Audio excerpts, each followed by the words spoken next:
Selamat malam. Pada kesempatan kali ini kita akan membahas tentang beberapa soal tryout.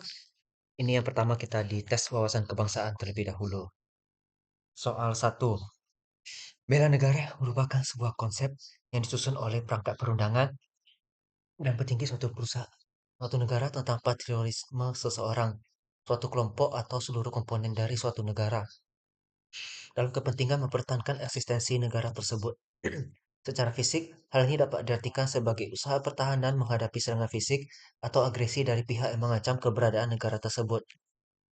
Sedangkan secara non-fisik, konsep ini diartikan sebagai upaya untuk ikut berperan aktif dalam memajukan bangsa dan negara. Andaikan landasan konsep bela negara secara yuridis adalah A. UUD 1945 pasal 20, B. UUD 1945 pasal 25, C. UUD 1945 pasal 26, D. UUD 1945 pasal 27. Silakan berikan tanggapan di kolom komentar.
Oke, jawabannya yang benar adalah D ya.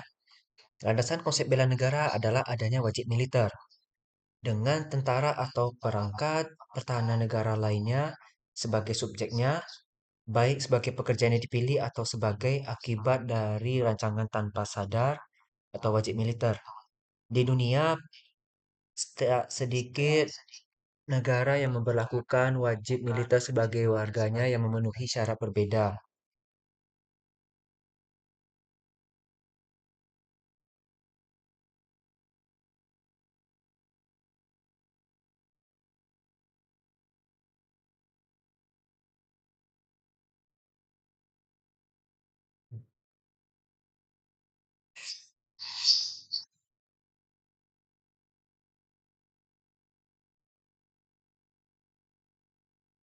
Beberapa contohnya adalah Korea Selatan, Israel, Iran, dan Singapura. Secara yuridis, dasar hukum bela negara terdapat dalam UUD 1945 pasal 27. Segala warga negara bersamaan kedudukannya di dalam hukum dan pemerintahannya dan wajib menjunjung tinggi hukum dan pemerintahan itu dengan tidak adanya kecualinya. Tiap-tiap warga negara berhak atas pekerjaan dan penghidupan yang layak bagi kemanusiaan. Setiap warga negara berhak dan wajib ikut serta dalam upaya pembelaan negara. Pada tahun 1998, Indonesia pernah mengalami krisis moneter yang menyebabkan segala aktivitas ekonomi terhenti dan tidak berjalan seperti biasanya. Harga barang sangat tinggi dan nilai mata uang semakin merosot. Tindakan bela negara yang perlu kita lakukan adalah meminimalisir keadaan agar tidak memperparah krisis dengan cara membeli produk lokal terutama dari pedagang-pedagang kecil dan juga menggunakan mata uang rupiah sebagai alat transaksi. Yang kita lakukan tersebut merupakan cerminan dari nilai-nilai Pancasila, tepatnya pada sila A, 1, B, 2, C, 3, D, 4, E, 5.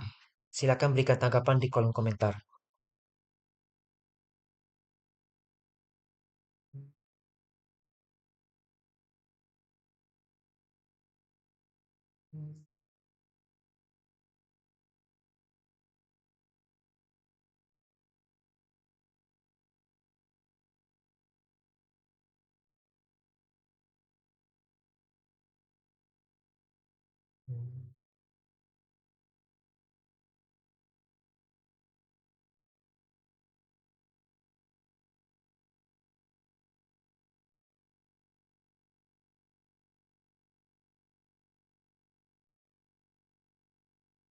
Oke, jawabannya adalah C, Persatuan Indonesia.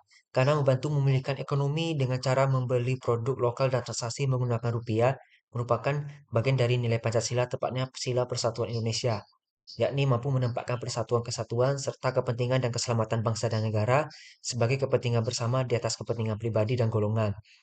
Mengembangkan rasa cinta kepada tanah air dan bangsa, sanggup rela berkorban untuk kepentingan negara dan bangsa apabila diperlukan. Soal 3, bela negara adalah sikap dan perilaku warga negara yang dijiwai oleh kecintaannya kepada Negara Kesatuan Republik Indonesia yang berdasarkan Pancasila dan UUD 1945 dalam menjamin kelangsungan hidup bangsa dan negara seutuhnya. Upaya pemuda untuk melakukan bela negara dalam mengisi kemerdekaan yang dapat dilakukan di lingkungan masyarakat yaitu A. Membantu tetangga yang membutuhkan bantuan. B. Aktif mendengarkan penjelasan dari guru kelas. C. Berziarah ke Taman Makam Pahlawan. D. Aktif dalam kegiatan Karang Taruna. E. Menjadi petugas upacara. Silakan diberikan tanggapannya.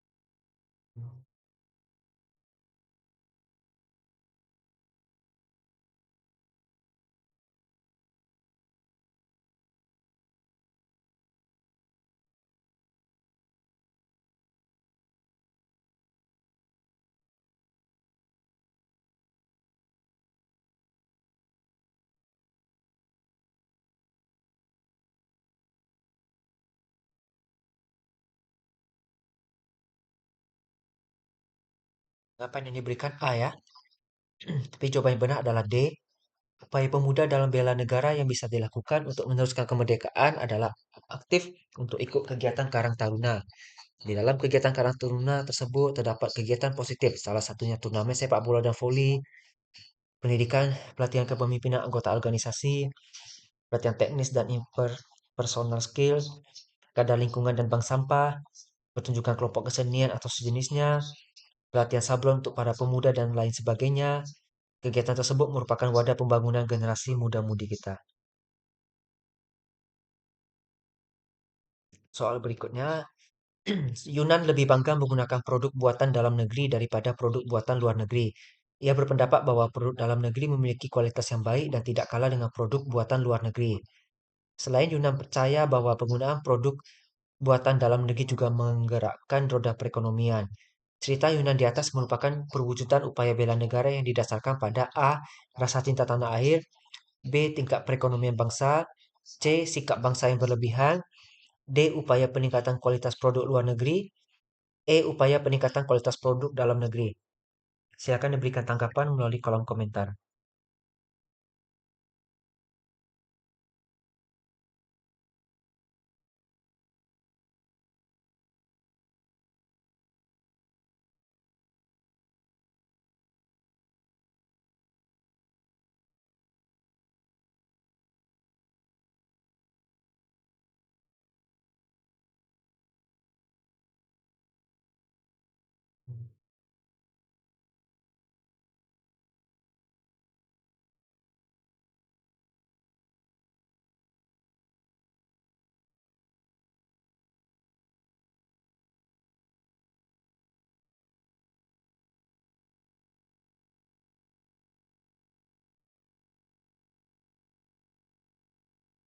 Tanggapan yang diberikan adalah A. Jawabannya benar. Rasa kebangsaan dalam membela tanah air terhadap bangsa dan negara, baik itu seperti dicontoh menggunakan produk dari negara sendiri. Itu merupakan perwujudan bela negara dari rasa cinta tanah air, berupa rasa kebanggaan terhadap produk yang digunakan. Jadi upaya bela negara dari cerita singkat tersebut adalah rasa cinta tanah air. Sesuai dengan unsur bela negara, yakni cinta tanah air, kesadaran berbangsa dan bernegara, yakin akan Pancasila sebagai ideologi negara, rela berkorban untuk bangsa dan negara, dan memiliki kemampuan awal bela negara. Soal 5, bela negara adalah sebuah konsep yang disusun oleh perangkat perundangan dan petinggi suatu negara tentang patriotisme seseorang, baik suatu kelompok atau seluruh komponen suatu negara dalam kepentingannya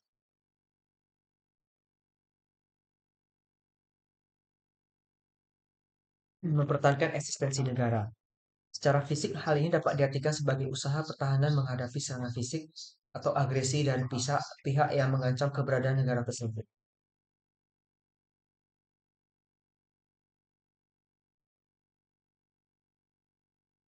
Sedangkan secara non-fisik, konsep ini diartikan sebagai upaya untuk berperan aktif dalam memajukan bangsa dan negara, baik melalui pendidikan, moral, sosial, maupun peningkatan kesejahteraan orang-orang yang menyusun bangsa tersebut.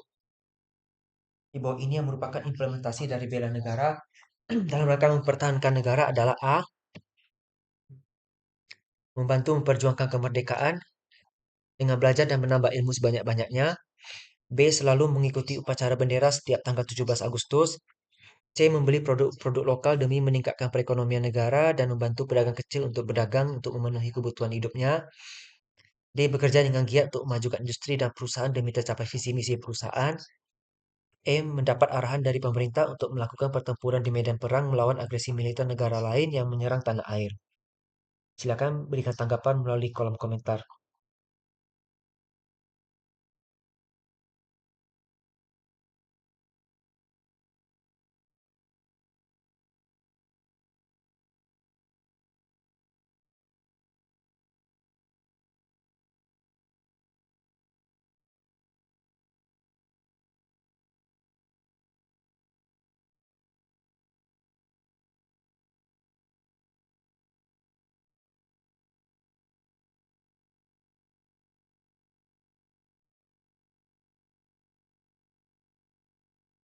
Hmm.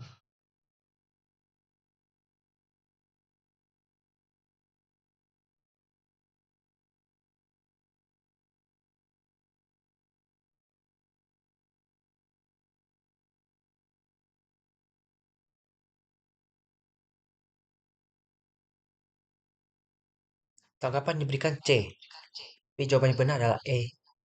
Bela negara merupakan usaha tindakan dalam upaya pembelaan terhadap negara dengan tujuan menjaga kedaulatan negara. Nilai negara sudah diarahkan kepada kita berdasarkan UUD 1945 pasal 27 ayat 3. Arahan tersebut dibuat oleh pemerintah untuk melakukan pembelaan terhadap tanah air apabila diperlukan pada waktunya. Soal 6. Ari adalah salah satu politisi aktif di salah satu partai. Suatu hari diadakan rapat koordinasi nasional atau Rakornas yang secara rutin dilaksanakan. Rakornas tersebut bertujuan untuk menghasilkan suara terbanyak yang akan diajukan sebagai wakil presiden pada Pilpres 2021. Akan tetapi karena kebingungan dan ketidakpeduliannya, Ari memilih untuk golput atau tidak ikut voting suara. Tindakan Ari tersebut bertentangan dengan Pancasila dengan lambang A. Padi dan kapas, B. Pohon beringin, C. Bintang, D. Rantai, E. Kepala banteng. Silakan berikan tanggapan di kolom komentar.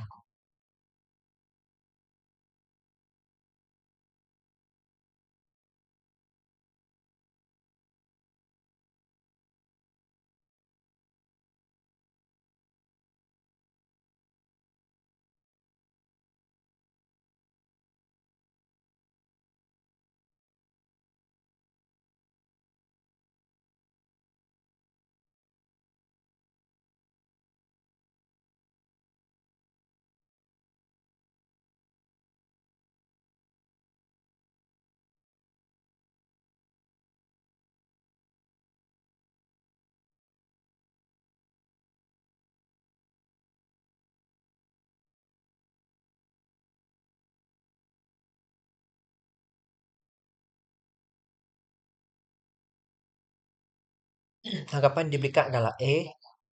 Ya, jawabannya benar.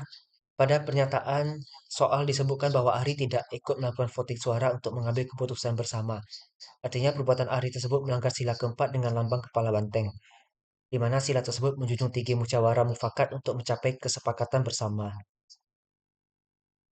Sila kelima, Pancasila berbunyi keadilan sosial bagi seluruh rakyat Indonesia. Artinya diharapkan adanya keadilan sosial yang merata bagi seluruh rakyat Indonesia tanpa membeda-bedakan satu dengan lain-lainnya. Akan tetapi sekarang ini banyak nilai-nilai Pancasila yang seharusnya diterapkan justru luntur begitu saja, sesuai dengan Pancasila sila kelima. Perbuatan atau kejadian berikut yang termasuk dalam hal melanggar adalah A. Ari sebagai ketua RW berperilaku mendiskriminasi terhadap warganya yang berbeda agama dengannya. B. Ari sebagai seorang atasan memperlakukan pegawainya dengan semena-mena dan semaunya sendiri. C. Ari satu kelompok dengan Ana, tetapi Ari tidak suka dan tidak menghargai Ana yang berbeda suku serta ras dengannya. D. Ari sebagai pegawai di suatu instansi meminta masyarakat di daerah tertentu saja untuk membayar pembukaan EKTP. E. Ari merasa dirinya berkuasa sehingga selalu memaksakan pendapatnya kepada orang lain. Silakan diberikan tanggapan melalui kolom komentar.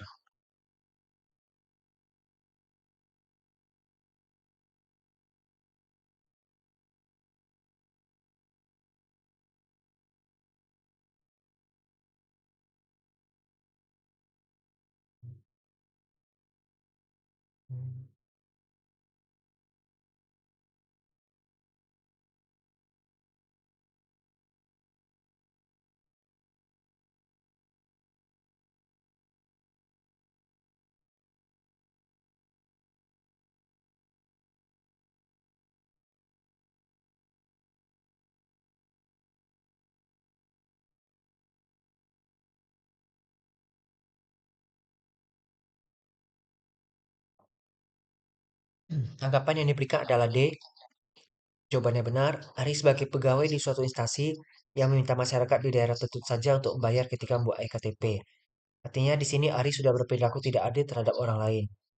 Oleh karena itu perbuatan Ari termasuk dalam pelanggaran sila kelima. Soal 8, Putri Aryani kemarin diundang untuk menyanyi di Istana Negara dalam rangka memeriahkan Hari Kemerdekaan Republik Indonesia ke-78.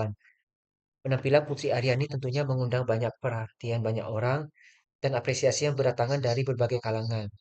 Aksi Putri Aryani tersebut juga tidak lepas dari pengamalan Pancasila sila ke A3, B2, C1, D4, E5. Silakan berikan tanggapan melalui kolom komentar.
Tanggapan diberikan A, kita lihat ya benar.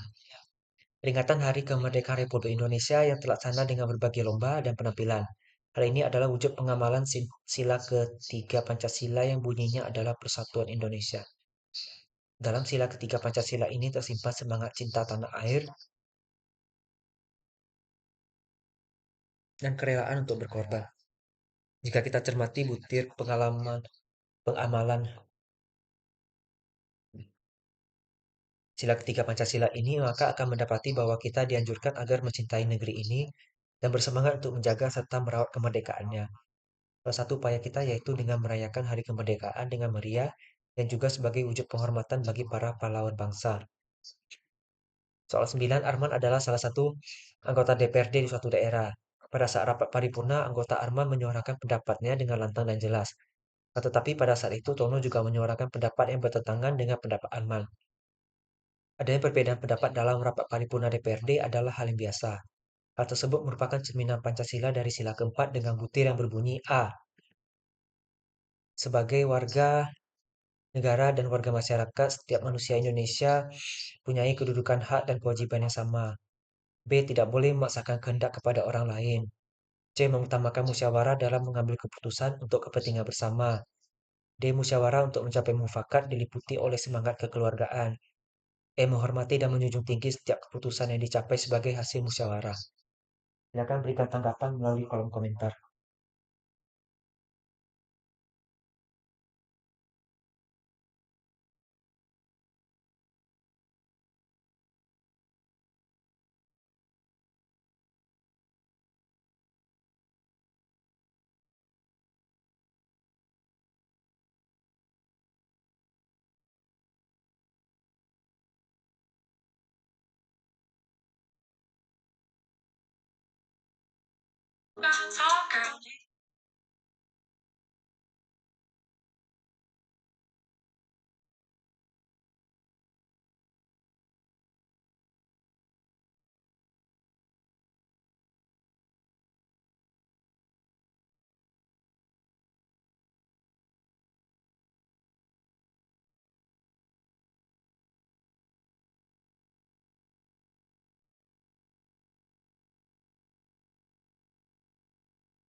Tanggapan diberikan D, tapi jawaban yang benar adalah B.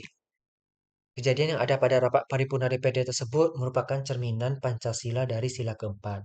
Dengan butir tidak boleh memaksakan kehendak kepada orang lain, di mana seluruh anggota DPRD tersebut tidak ada yang berusaha memaksakan pendapat tetapi justru menerima berbagai perbedaan pendapat.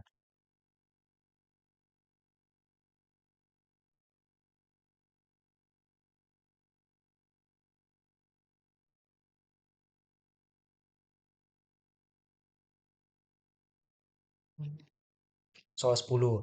Beberapa tahun lalu Bupati Bantul Suharsono pernah mencabut aturan yang melarang non-muslim tinggal di Dusun Karet, Belarit Bantul.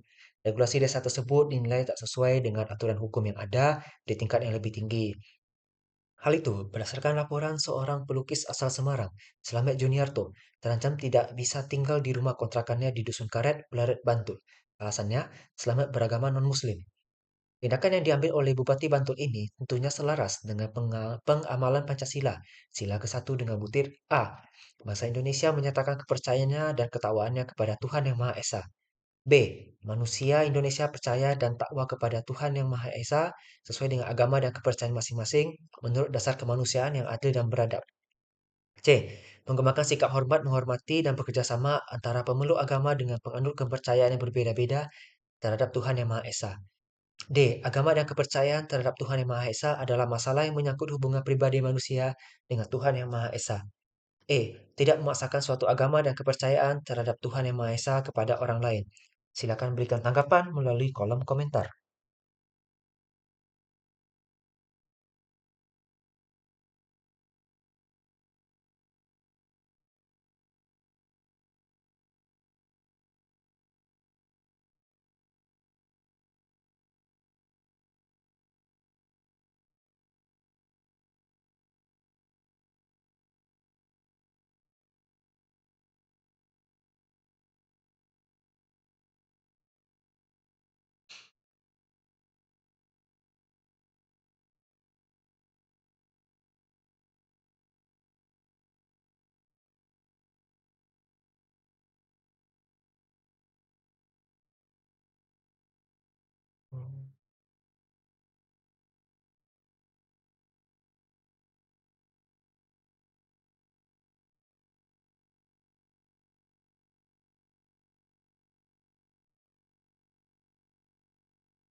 Tanggapan yang diberikan adalah C. Ya, jawabannya benar. Pada kasus di atas, jawaban yang paling sesuai adalah C, di mana dalam berkehidupan kita harus menghormati dan mau untuk bekerja sama sehingga bisa hidup berdampingan dengan pemeluk agama lain. Soal 11. Badan Reserse Kriminal Baris Krim Polri telah menangkap pendiri pasar muamalah. Pasar tersebut sempat menarik perhatian publik lantaran bertransaksi menggunakan koin dinar dan dirham.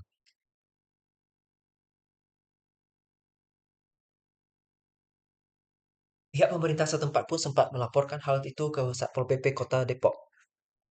Pasar muamalah beroperasi setiap minggu per 2 pekan sekali di Jalan Raya Tanah Baru,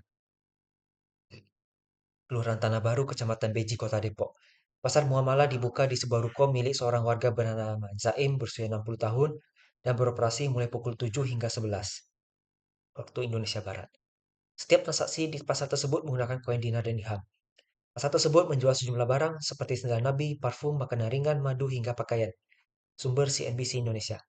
Inti wacana pada informasi di atas merupakan sebuah tindakan penyimpangan atas UUD 1945 pasal A. Pasal 23, B. Pasal 23A, C. Pasal 23B, D. Pasal 23C, dan E. Pasal 23D. Silakan berikan tanggapan melalui kolom komentar.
Jawaban diberikan adalah E. Jawaban yang benar C. Pasal 23B UUD 1945 berbunyi, macam dan harta mata uang ditetapkan dengan undang-undang. Sebagaimana yang kita ketahui, mata uang Republik Indonesia adalah rupiah. Soal 12. Pada alinea pertama UUD 1945, menggarisbawahi prinsip kemerdekaan, penentangan terhadap penjajahan dan prinsip peri kemanusiaan, serta peri keadilan yang menjadi dasar negara Republik Indonesia. UUD 1945 adalah konstitusi dasar Indonesia yang berlaku hingga saat ini. Meskipun telah mengalami beberapa amandemen selama bertahun-tahun, sebagai warga negara yang baik, sikap yang dapat ditunjukkan sebagai bentuk pengamalan alinea pertama pembukaan UUD 1945 adalah dengan menjadi rakyat Indonesia yang A. Mendukung invasi negara maju ke negara berkembang. B. Mendukung kemerdekaan bangsa dalam wilayah yang sama. C. Menentang adanya penjajahan dalam segala bentuk. D. Menolak terjadinya dominasi asing ke NKRI. E. Tunduk dan taat terhadap negara yang berjasa kepada negara Indonesia. Silakan diberikan tanggapan melalui kolom komentar.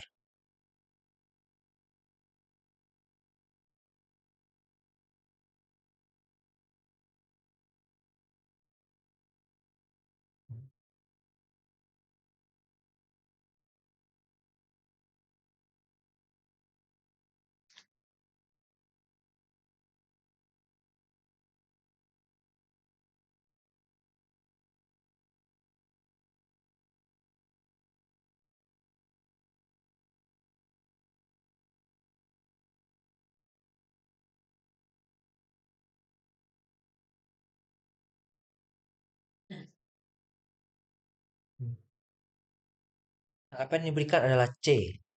Jawabannya benar. Pada alinea pertama UUD 1945 terhadap kalimat yang menyatakan bahwa kemerdekaan itu adalah hak segala bangsa.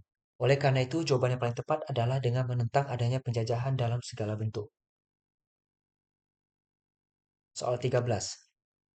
Istilah kerukunan umat beragama identik dengan istilah toleransi. Istilah toleransi merujuk pada arti saling memahami, saling mengerti, dan membuka diri dalam bingkai persaudaraan. Bila pemaknaan ini dijadikan pegangan, maka toleransi dan kerukunan adalah sesuatu yang ideal dan didambakan oleh masyarakat manusia. Ajaran Islam mengungkapkan hidup damai, rukun, dan toleran. Kerukunan umat beragama adalah kondisi di mana antar umat beragama dapat saling menerima, saling menghormati keyakinan masing-masing, saling tolong-menolong, dan bekerja sama dalam mencapai tujuan bersama. Dalam konteks keindonesiaan, kerukunan beragama berarti kebersamaan antara umat beragama dengan pemerintah dalam rangka suksesnya pembangunan nasional dan menjaga negara kesatuan Republik Indonesia. Hal ini bersesuaian dengan pokok pikiran yang merupakan suasana kebatinan dari UUD 1945 pada bagian A pertama, B kedua, C ketiga, D keempat, E pertama dan kedua. Silakan berikan tanggapan melalui kolom komentar.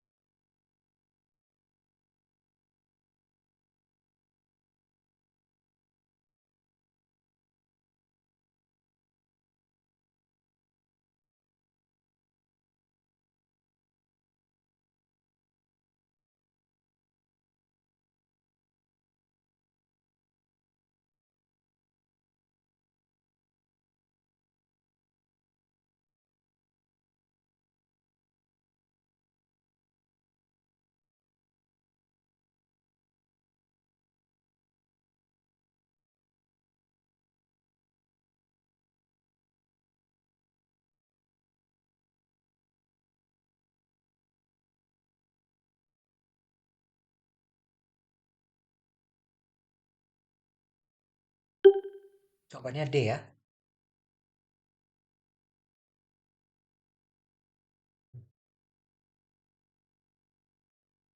Wacana tersebut merupakan penjabaran sila pertama.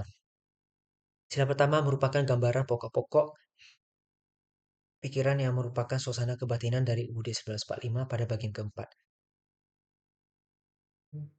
Pikiran yang merupakan suasana kebatinan dari UUD 1945 terdiri dari A. Pertama, negara melindungi segenap bangsa Indonesia dengan berdasarkan persatuan. Sila ketiga. B. Kalau yang kedua, negara Indonesia mewujudkan keadilan sosial bagi seluruh rakyat Indonesia. Sila kelima. Kalau C. Ketiga, negara kedaulatan rakyat berdasarkan atas kerakyatan dan permusyawaratan perwakilan. Sila keempat. D. Yang keempat, negara berdasarkan ketuhanan yang Maha Esa menurut dasar kemanusiaan yang adil dan beradab. Soal 14. Rancangan Undang-Undang atau RUU Omnibus Law Cipta Kerja resmi disahkan DPR menjadi undang-undang pada rapat paripurna. RUU Cipta Kerja merupakan RUU yang diusulkan Presiden dan merupakan bagian dari RUU Prioritas tahun 2020 dalam program legislasi nasional tahun 2020. Uraian di atas menggambarkan salah satu kewenangan Presiden yang merupakan implementasi UUD 1945 pasal A, pasal 4 ayat 1, B, pasal 4 ayat 2, C, pasal 5 ayat 1, D, pasal 5 ayat 2, E, pasal 6 ayat 1. Silakan berikan tanggapan melalui kolom komentar.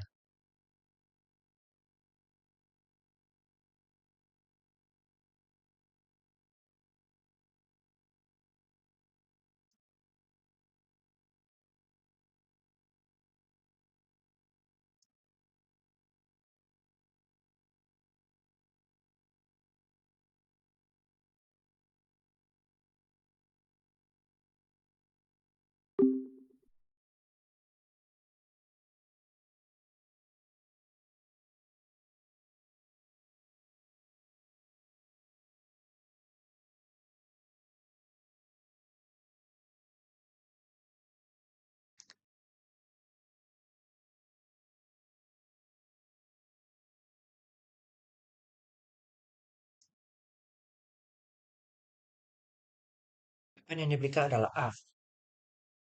Jawaban yang benar adalah C. Pasal 5 ayat 1 UUD 1945 NKRI berbunyi, Presiden berhak mengajukan rancangan undang-undang kepada Dewan Perwakilan Rakyat. Soal 15. Pada alinea keempat, pembukaan UUD 1945 tercantum tujuan dari NKRI. Berikut ini yang bukan merupakan tujuan dari NKRI adalah A. Menciptakan perdamaian abadi, B. Memajukan kesejahteraan umum, C. Mencerdaskan kehidupan bangsa, D. Ikut melaksanakan ketertiban dunia, E. Melindungi segenap bangsa Indonesia dan seluruh tumpah darah Indonesia.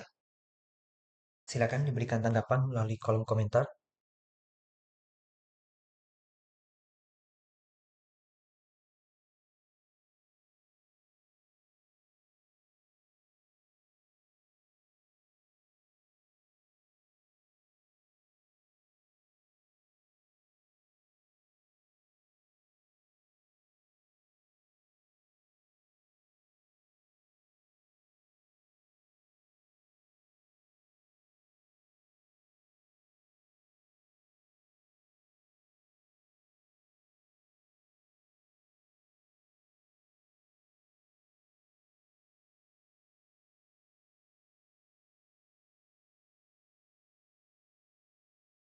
Apa yang memberikan adalah D. Jawabannya A. Jawaban yang tepat adalah menciptakan perdamaian abadi, karena tujuan tersebut tidak termasuk dalam alinea keempat pembukaan UUD 1945.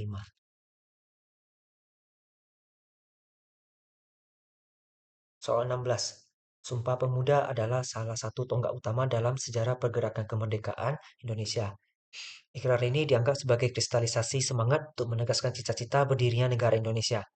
Makna Sumpah Pemuda 28 Oktober 1928 memiliki keterkaitan yang erat dengan Bhinneka Tunggal Ika yang menggambarkan keberagaman bangsa Indonesia dan berkaitan erat pula dalam hal A. Mewujudkan persatuan Indonesia, B. Mewujudkan kebebasan berpendapat, C. Melambangkan perlawanan terhadap penjajahan, D. Mewujudkan kemakmuran bangsa, E. Menggambarkan kebanggaan pada negeri. Silakan berikan tanggapan melalui kolom komentar.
Apa yang diberikan adalah A.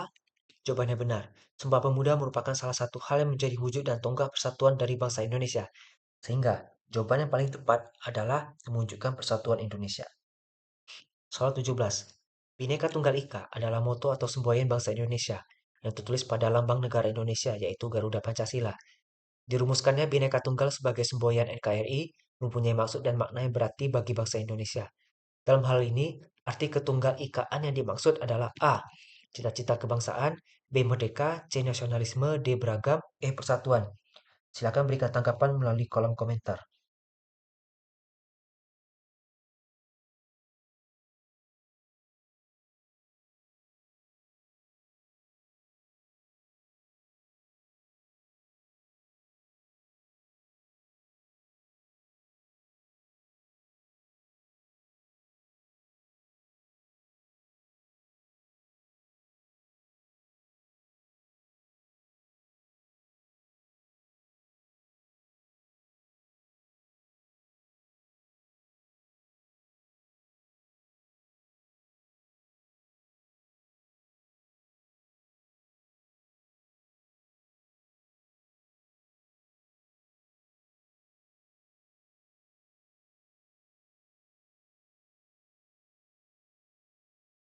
Tanggapan diberikan A, tapi jawaban yang benar adalah B.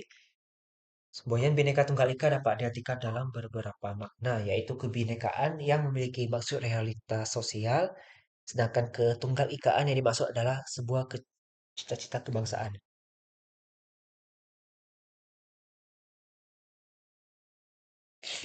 Soal 18. Bhinneka Tunggal Ika mengajarkan bahwa meskipun terdapat perbedaan dalam suku, agama, dan budaya, persatuan dan kesadaran harus dijaga. Kemudian Garuda Pancasila ditetapkan sebagai lambang negara kesatuan Republik Indonesia dengan semboyan Bhinneka Tunggal Ika dalam peraturan pemerintah.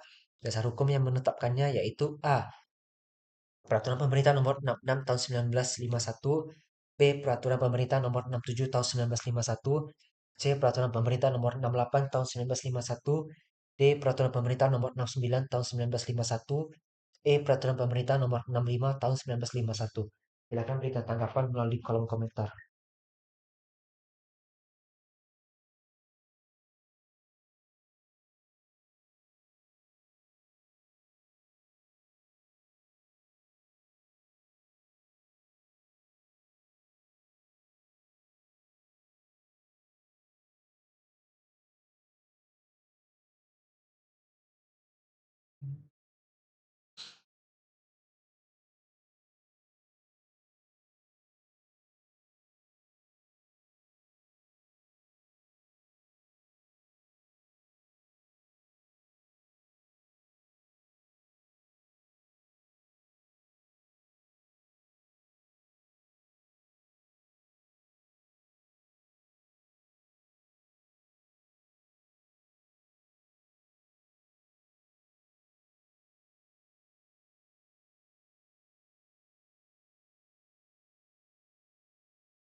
Diberikan Ya, jawabannya benar. Peraturan Pemerintah Nomor 66 Tahun 1951 mengatur tentang lambang negara dan dijelaskan bahwa lambang negara Indonesia terdiri dari burung Garuda, perisai berupa jantung yang digantung dengan rantai pada leher Garuda, dan semboyan Bhinneka Tunggal Ika. Soal 19. Integrasi nasional adalah proses sosial dan interaksi sosial dan upaya penyatuan berbagai bentuk kelompok sosial budaya dalam satu kesatuan wilayah kekuasaan. Integrasi nasional pada hakikatnya adalah sebagai proses penyatuan suatu bangsa yang mencakup semua aspek kehidupannya, yaitu aspek sosial, politik, ekonomi, dan budaya. Berdasarkan hal tersebut, integrasi nasional mengandung makna A. Upaya menyatukan satu suku bangsa dan alat dan golongan. B. Penggabungan dua unsur kebudayaan atau lebih.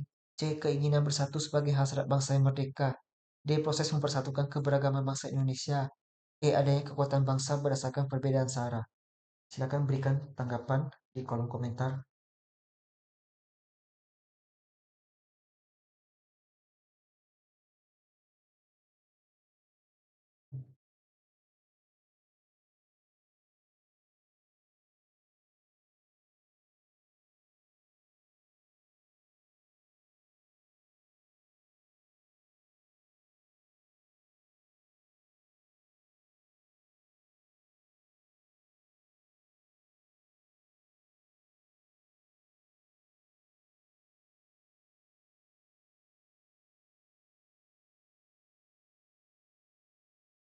Tanggapan yang diberikan adalah D.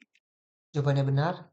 Integrasi nasional bangsa Indonesia bermakna kesadaran untuk bersatu sebagai suatu bangsa, menjadi satu kesatuan bangsa secara resmi, bersatukan berbagai keberagaman bangsa Indonesia, dan direalisasikan dalam satu kesepakatan atau konsensus nasional melalui Sumpah Pemuda pada tanggal 28 Oktober 1928. Soal 20. Wawasan Nusantara adalah konsep pemahaman tentang keberagaman wilayah, budaya, sumber daya alam, serta potensi Indonesia sebagai negara kepulauan yang luas. Wawasan Nusantara sebagai wawasan pembangunan mempunyai arti cara pandang dan sikap bangsa Indonesia mengenai diri sendiri, lingkungannya selalu mengutamakan persatuan dan kesatuan bangsa dalam kehidupan bermasyarakat, berbangsa dan bernegara mencakup berikut ini, kecuali A. Perwujudan Kepulauan Nusantara sebagai satu kesatuan bangsa. B. Perwujudan Kepulauan Nusantara sebagai satu kesatuan ekonomi. C. Perwujudan Kepulauan Nusantara sebagai satu kesatuan sosial dan ekonomi. D. Perwujudan Kepulauan Nusantara sebagai satu kesatuan sosial dan politik. E. Perwujudan Kepulauan Nusantara sebagai satu kesatuan pertahanan dan keamanan. Silakan diberikan tanggapan di kolom komentar.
Tanggapan diberikan D. Sayangnya jawabannya A yang benar.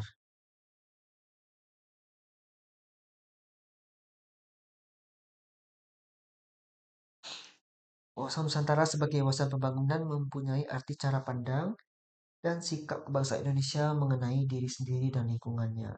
Selalu mengutamakan persatuan dan kesatuan bangsa dalam kehidupan bermasyarakat, berbangsa, dan bernegara yang mencakup perwujudan Kepulauan Nusantara sebagai satu kesatuan politik, satu kesatuan ekonomi, satu kesatuan sosial dan ekonomi, satu kesatuan sosial dan politik, dan satu kesatuan pertahanan dan keamanan.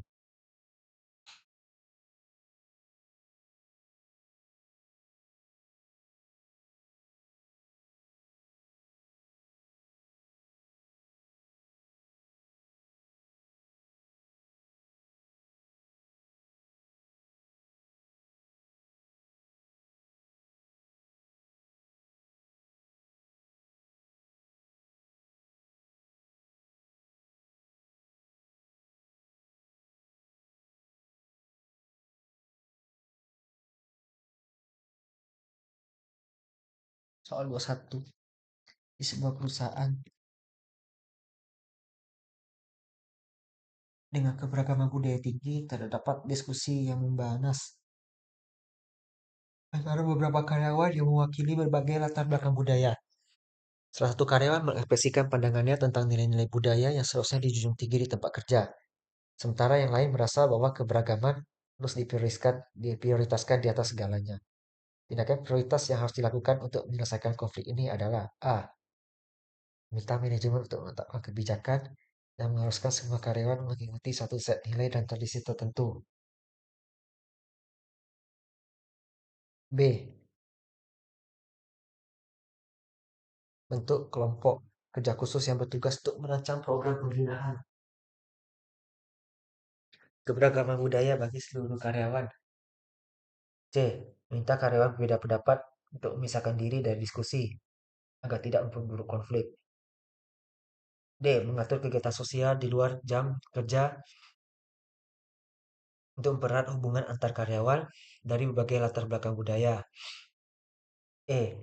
Menetapkan hukuman bagi karyawan terlibat dalam konflik budaya di tempat kerja. Silakan berikan tanggapan melalui kolom komentar.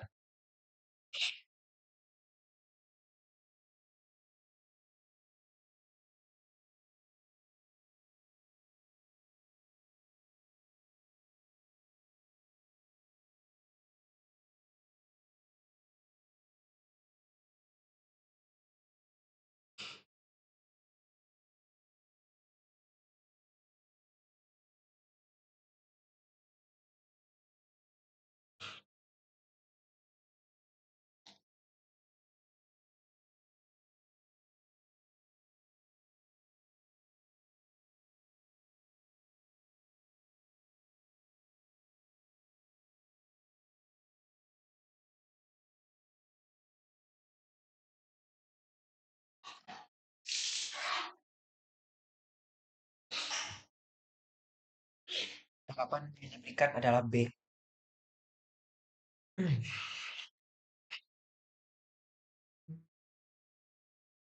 Kalau kita jawab A, itu memaksa semua karyawan mengikuti satu set nilai dan tradisi tertentu tidak selaras dengan prinsip keberagaman dan kemajemukan. Kalau B, itu yang benar, karena membentuk kelompok kerja khusus untuk merancang program pembinaan keberagaman budaya adalah langkah yang positif untuk mempromosikan pemahaman dan saling menghormati antar karyawan. Kalau C, itu kurang tepat karena memisahkan karyawan yang berbeda pendapat dari diskusi bukanlah solusi yang membangun dan dapat menimbulkan ketegangan lebih lanjut di tempat kerja. Kalau D juga bukan yang tepat karena mengatur kegiatan sosial di luar jam kerja adalah tindakan positif untuk mempererat hubungan antar karyawan, tetapi tidak secara langsung mengatasi konflik yang muncul dalam diskusi. Kalau E, menetapkan hukuman tidak akan mengatasi akar permasalahan dan malah dapat memperburuk konflik. Langkah yang lebih baik adalah mempromosikan pemahaman dan dialog antar karyawan. Soal dua-dua, di sebuah perusahaan besar, terdapat anggota tim yang memiliki pendapat yang berbeda tentang penggunaan bahasa resmi di lingkungan kerja. Beberapa anggota tim merasa penting untuk menggunakan bahasa resmi negara, sementara yang lain berpendapat bahwa penggunaan bahasa daerah juga harus dihargai. Tindakan prioritas yang harus dilakukan untuk menangani perbedaan pendapat ini adalah A. Memutuskan untuk menggunakan hanya bahasa resmi negara dalam semua komunikasi di tempat kerja. B. Membentuk kelompok kerja yang bertugas untuk merancang kebijakan penggunaan bahasa yang menghormati keberagaman budaya di perusahaan. C. Minta anggota tim yang mendukung penggunaan bahasa daerah untuk mengalah dan mengikuti kebijakan penggunaan bahasa resmi negara. D. Menetapkan sanksi bagi anggota tim yang tidak mengikuti kebijakan penggunaan bahasa resmi negara. Silakan berikan tanggapan di kolom komentar.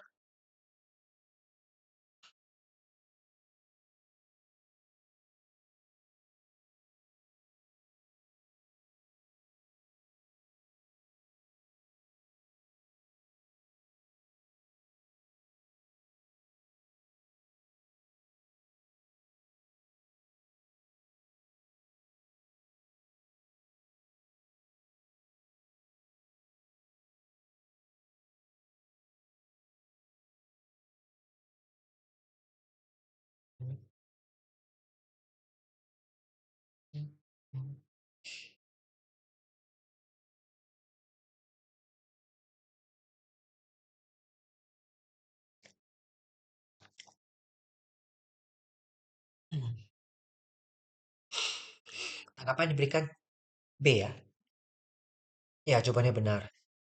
Kalau A itu salah, karena memutuskan untuk menggunakan hanya bahasa resmi negara, tidak memperhatikan keberagaman budaya dan bahasa di dalam tim.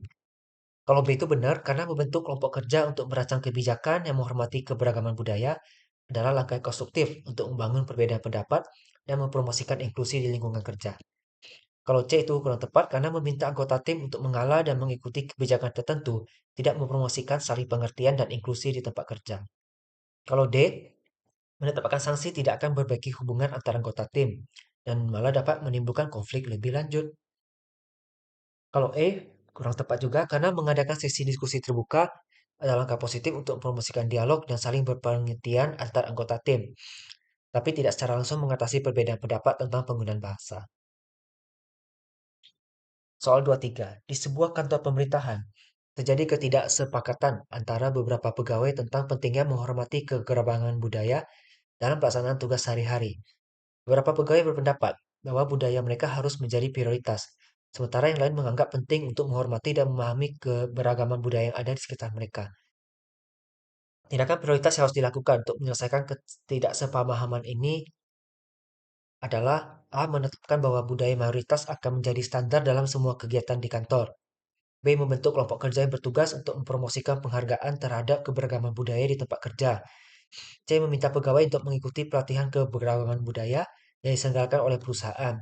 D. Memisahkan pegawai berdasarkan latar belakang budaya mereka agar mereka dapat bekerja dengan lebih nyaman. E. Menetapkan aturan yang melarang diskusi tentang budaya di lingkungan kerja. Silakan berikan tanggapan melalui kolom komentar.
Tanggapan yang diberikan adalah B.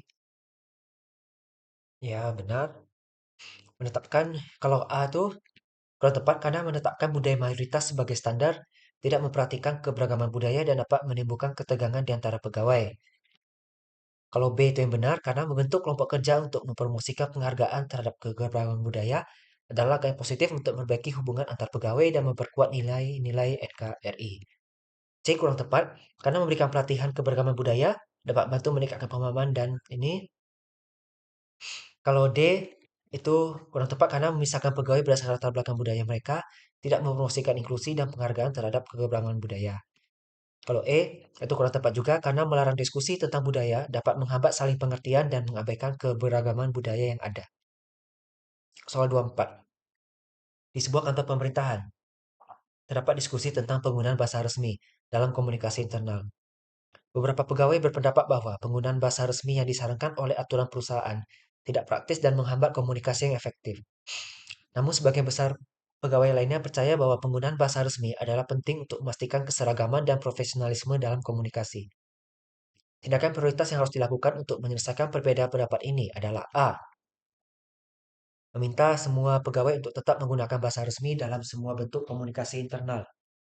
B. Mengadakan pelatihan tentang pentingnya penggunaan bahasa resmi dalam komunikasi profesional. C. Memberikan kebebasan kepada pegawai untuk memilih bahasa yang mereka rasa nyaman dalam komunikasi internal. D. Meminta pegawai yang menentang penggunaan bahasa resmi untuk mengubah pandangan mereka.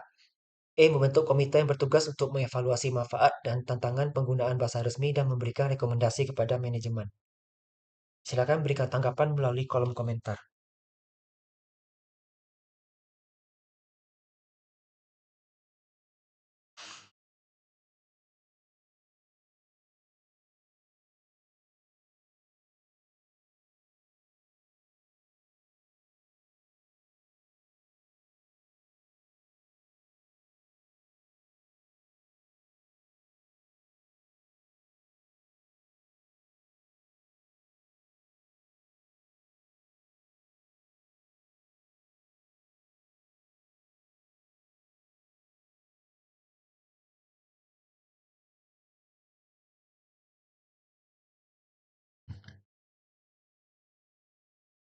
Tanggapan yang diberikan adalah tapi jawaban yang benar adalah B.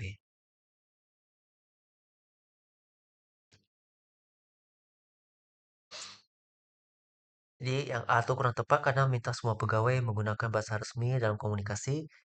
Ini memastikan kebersamaan dan profesionalisme dalam komunikasi. Kalau B itu yang benar karena mengadakan pelatihan dapat membantu meningkatkan pemahaman akan pentingnya penggunaan bahasa resmi dan mempromosikan penggunaan bahasa resmi dalam komunikasi internal. Kalau C itu kurang tepat karena memberikan kebiasaan tersebut mungkin mengakibatkan kebingungan dan kurangnya keseragaman dalam komunikasi internal. Kalau D itu kurang tepat karena meminta pegawai untuk mengubah pandangan mereka tidak selalu efektif dan dapat memicu konflik. Kalau bentuk komite dapat bantu mengumpulkan pandangan dari berbagai pihak. Ini juga kurang tepat. Nah, soal 25. Sebuah perusahaan dengan budaya kerja yang beragam, terjadi situasi di mana dua tim proyek yang berbeda memiliki pendekatan berbeda terhadap pemecahan masalah. Tim A cenderung mengambil keputusan dengan cepat dan bertindak secara langsung. Sementara tim B lebih suka melakukan diskusi panjang sebelum mengambil tindakan. Tindakan prioritas yang harus dilakukan untuk menangani perbedaan pendekatan ini adalah A. Mengatur pertemuan antara kedua tim untuk menetapkan proses pemecahan masalah yang dapat diterima bersama. B. Meminta tim A untuk memperlambat proses pengambilan keputusan, sementara tim B harus belajar untuk membuat keputusan lebih cepat. C. Memindahkan anggota tim dari tim A ke tim B atau sebaliknya, untuk menciptakan keseimbangan antara pendekatan langsung dan pendekatan berbasis diskusi. D. Membentuk tim baru yang terdiri dari anggota tim A dan B untuk menciptakan pendekatan yang seimbang antara pengambilan keputusan cepat dan diskusi mendalam. Menetapkan mentor atau pelatih bagi kedua tim untuk membantu mereka memahami kelebihan dan kekurangan pendekatan masing-masing dan mencari solusi yang seimbang. Silakan berikan tanggapan di kolom komentar.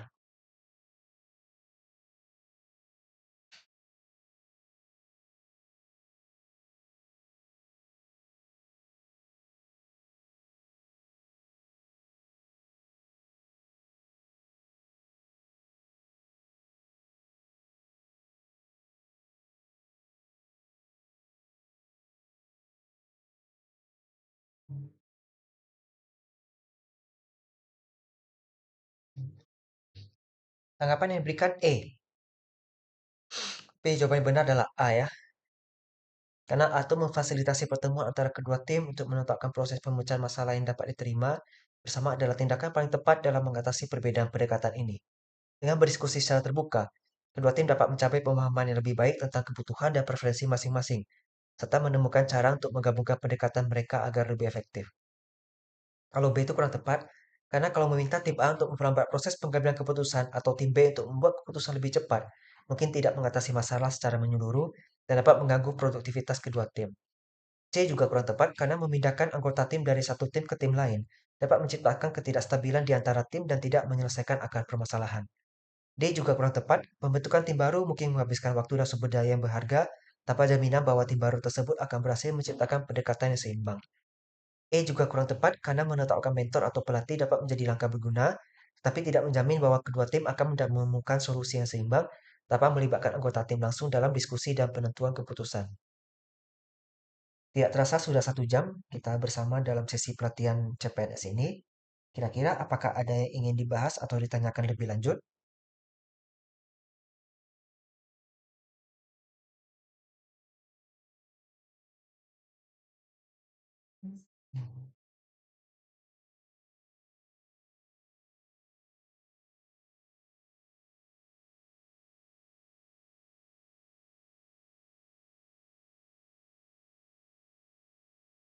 Tidak ada ya? Kalau memang tidak ada, saya ucapkan terima kasih atas kehadirannya malam hari ini. Saya doakan semoga rekan-rekan semuanya bisa mengikuti ujian CPNS dengan baik dan lancar dan mendapatkan hasil kelulusan yang diinginkan. Sekali lagi saya ucapkan terima kasih dan selamat malam. Sampai jumpa di pertemuan berikutnya.